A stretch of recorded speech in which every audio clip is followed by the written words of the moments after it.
Anda tidak berdosa jika Anda bertanya, di mana Allah sebelum Ia menciptakan makhluknya?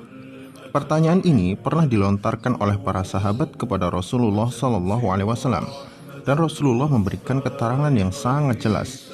Di dalam hadis yang diriwayatkan oleh Abu Razin Al-Uqaili radhiyallahu anhu, beliau bertanya kepada Rasulullah SAW, Aina kana Rabbuna qabla ay yakhluqas samawati wal arda?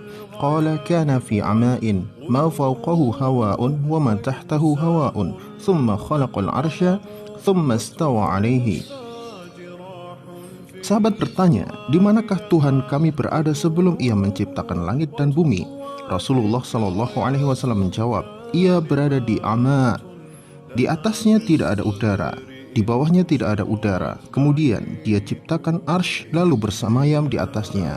Hadis riwayat Tirmidzi, Ibnu Majah, Baihaqi, dan hadis ini sahih. Hadis ini menerangkan bahwa Allah Subhanahu wa Ta'ala sebelum menciptakan segala sesuatu, Ia sendiri di tempat yang disebut ama. Ama sendiri berasal dari kata umyun yang berarti buta. Sesuatu tempat yang tidak diketahui bentuk dan wujudnya. Sesuatu tempat yang hanya Allah tahu seperti apa keadaannya. Tempat itu tidak ada udara, tidak ada apapun kecuali Allah Subhanahu wa Ta'ala saja di sana. Allah lalu menciptakan arsy-Nya, kemudian bersemayam di atasnya. Bagi sebagian orang, nantinya saya akan dituduh sebagai mujassimah dan lain sebagainya.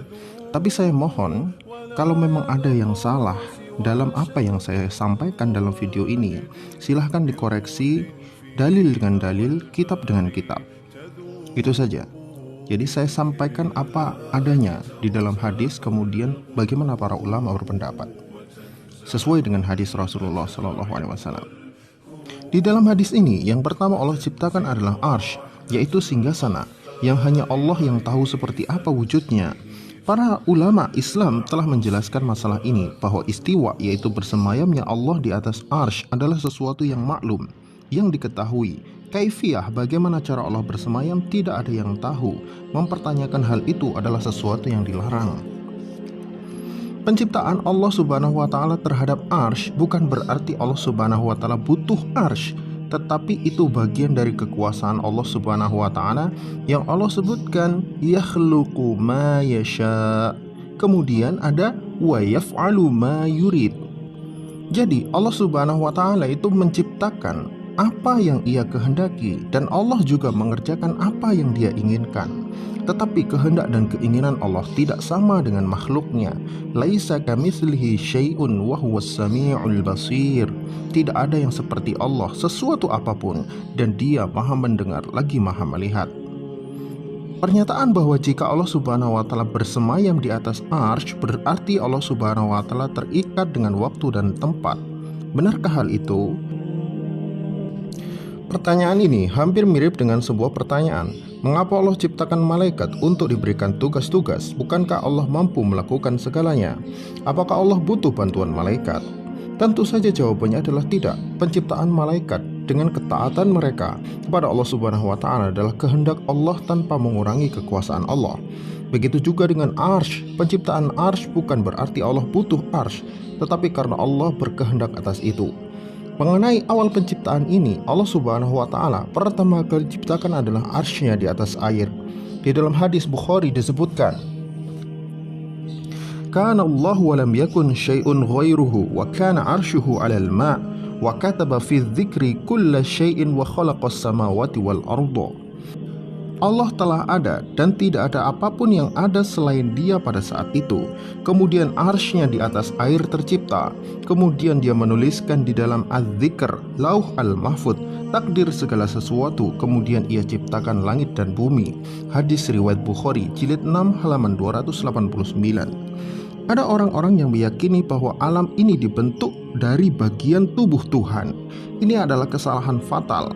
Allah menciptakan alam dan makhluk-makhluknya bukan dari bagian dirinya, tetapi dari sesuatu yang tidak ada. Hakikat penciptaan adalah menjadikan sesuatu yang tidak ada menjadi ada. Semua makhluk tercipta dan diciptakan dari bahan yang dulunya tidak ada sama sekali dan bukan bagian dari Tuhan.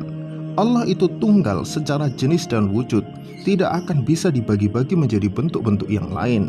Adapun ciptaan adalah sesuatu yang diciptakan. Dia mempunyai awal dan mempunyai akhir, sedangkan Allah tidak mempunyai awal, tidak mempunyai akhir. Di dalam kitab Fathul Bari juz ke-6 halaman 289, di dalam pembahasan permulaan penciptaan Bad'ul Khalqi, diriwayatkan dari Ibnu Abbas radhiyallahu anhu.